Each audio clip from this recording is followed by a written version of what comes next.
There's something fascinating about the sound of a frog. Here we show you a close-up of a frog croaking.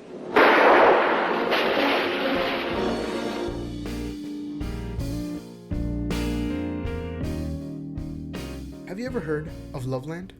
No? Well, perhaps you may have heard of the Loveland Frogs. And no, this is not the name of an indie rock band. The Loveland Frogs are actually an urban legend of sorts, located in southwest Ohio. Ah, Ohio. You and I have a bittersweet relationship. You provide me with horrible memes, and I offer you, well, my undying hatred. By the way, this is only for Ohio, the state, not the people. I actually love the people of Ohio. Just kidding. But back to Ohio. What can I say about Ohio? Nothing good. Ohio, just south of wonderful Detroit, neighbored by exciting and riveting states such as Kentucky and Idaho, West Virginia, Pennsylvania. Also, what's up with the funky shape of you, pal? Lake Erie is pretty cool, I guess. But why do you have to share it with Canada? But back to the subject at hand. The Loveland Frogs are humanoid frog creatures terrorizing Ohio this very moment. God, hate Ohio. So, what is the Loveland Frog? The Loveland Frog, also referred to as the Loveland Frogman or the Loveland Lizard, is an elusive creature said to stand at a whopping 4 feet or 122 centimeters or 13.5 to 20 frogs tall. Regular frogs, not monstrous frogs, like the creature at hand. With grayish skin and frog heads with bulging eyes. It is a creature found exclusively in and around the area of Little Miami River, located in Loveland, Ohio, which is where this cryptid got its name. Loveland is found in the southwestern part of Ohio, close to major party city Cincinnati, Ohio. Loveland is a modest town, with a moderate 13,000-ish residents residing in its glorious grounds. That is a mere dent compared to the population of, say, Cincinnati, with a population of 1.27 million residents. So what do these 13,000 or so people do for fun in Loveland? Well, they can go out and have a drink, take a trip to a nearby river, go to church maybe, and also create a conspiracy and myth for personal gain. The myth in question is the fabled legend of the Loveland Frogs. The first sighting of the frogmen occurred in 1955. It is uncertain what month the sighting actually happened in, but multiple reports claim it occurred in the late spring of May 1955. The story begins with an unidentified businessman or traveling salesman who drove on a road alongside the Little Miami River. A few reports actually name the man and the date as being May 25th, 1955, and one Robert Honeycutt. However, there isn't enough evidence to support this concretely, so most of the time it's just left alone. The salesman, or businessman, whatever they were, had just left Branch Hill community, a neighborhood on the southern shore of the Little Miami River in southwest 3 miles of Loveland. Along the way, he spotted not just one, not just two, but 3 figures standing erect on hind legs. Each stood about 3 to 4 feet tall, with leathery skin and frog heads. Other accounts state that the frogmen were spotted near poorly built bridges, sometimes holding wands over their heads that fired sprays of sparks. Now, the bridge part is important because it brings about a possible explanation for the existence of the frogmen, tying to the conspiracy I claimed regarding this myth, but we'll get to that later on. Although 1955 was the year the first sighting occurred, much like many myths and legends, the first record never really is the one that sticks with the public. In 1972, the frogs gained renewed attention, however. On March 3rd, 1972, a police officer named Ray Shockery claimed he drove along the Little Miami late one night when he witnessed a creature whose description matched one of a local myth. The creature got away, but later, a second police officer believed he spotted the same creature near the vicinity of the first sighting. This officer, Mark Matthews, shot the creature, wounding it, but unable to detain it for questioning, instead watching it hop over the... This officer, Mark Matthews, shot the creature, wounding it, but unable to detain it for questioning, instead watching it hop over the guardrails once again gone from the public eye. That is, until recent years.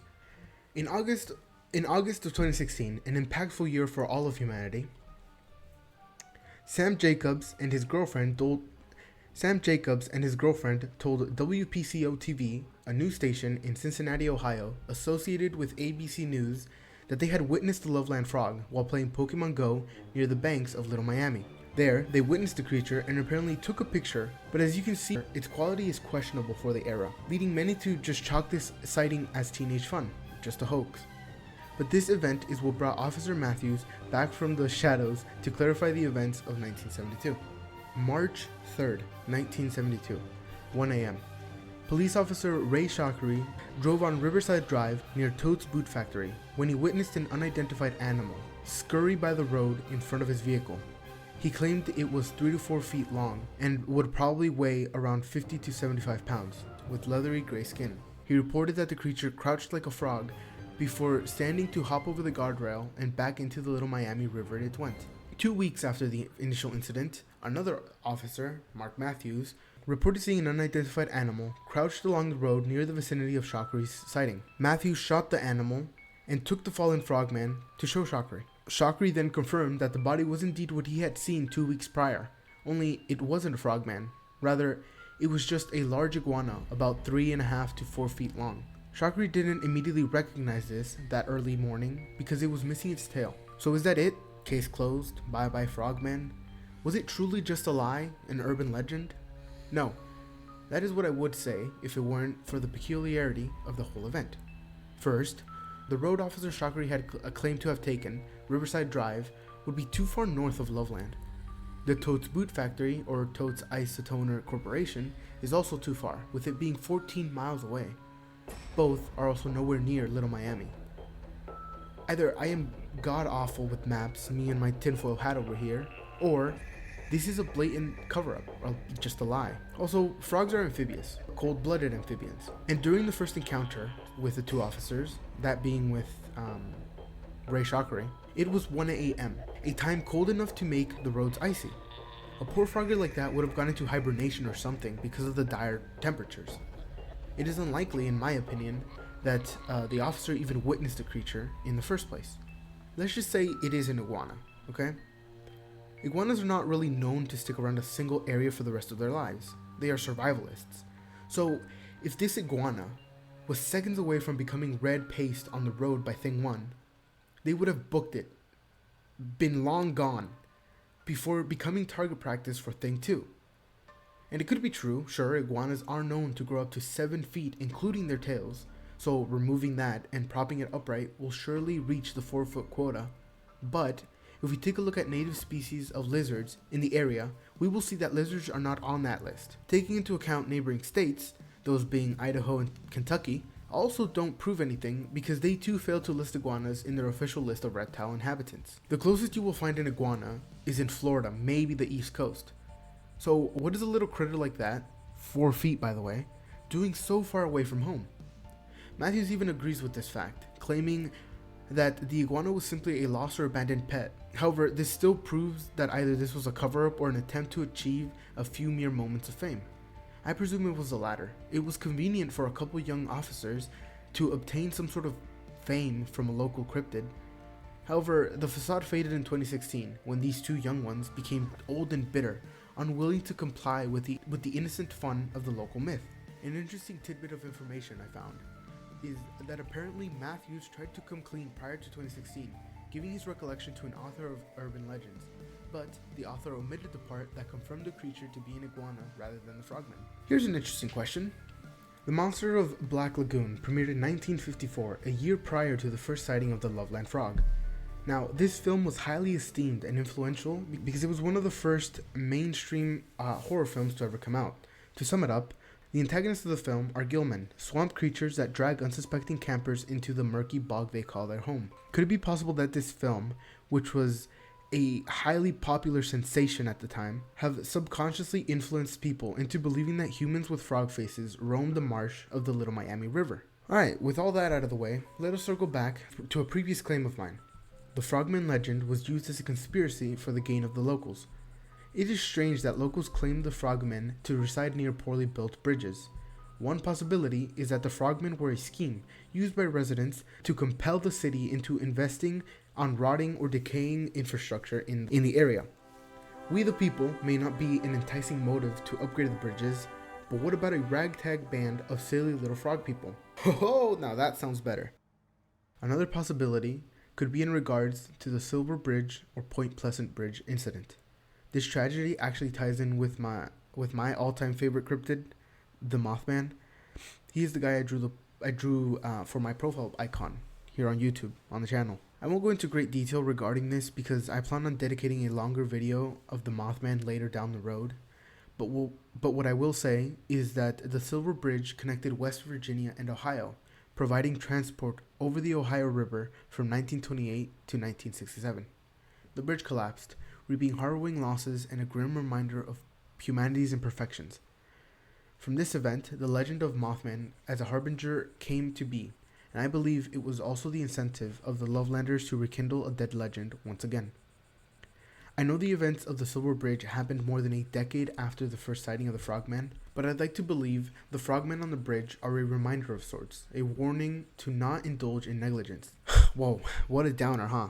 Dead people, am I right? Moving on to a more upbeat topic. Recently, as of February 2023, the Loveland Frogs have been crowned the Loveland, Ohio mascot during the 2023 Hearts of Fire weekend. The Hearts of Fire weekend is a celebration of love for the day of St. Valentine's. I'm so lonely. Here, have a look.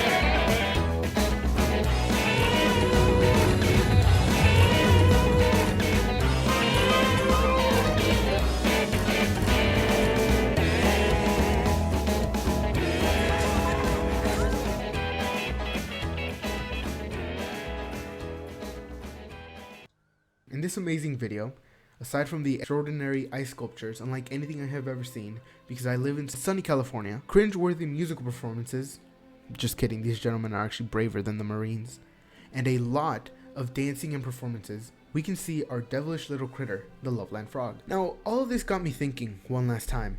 I am running out of brain cells, please send help. Why a frog? Why such an inconspicuous little critter, no? Loveland, what a strange name. Love, as in the thing that turned the frog into a prince. Huh.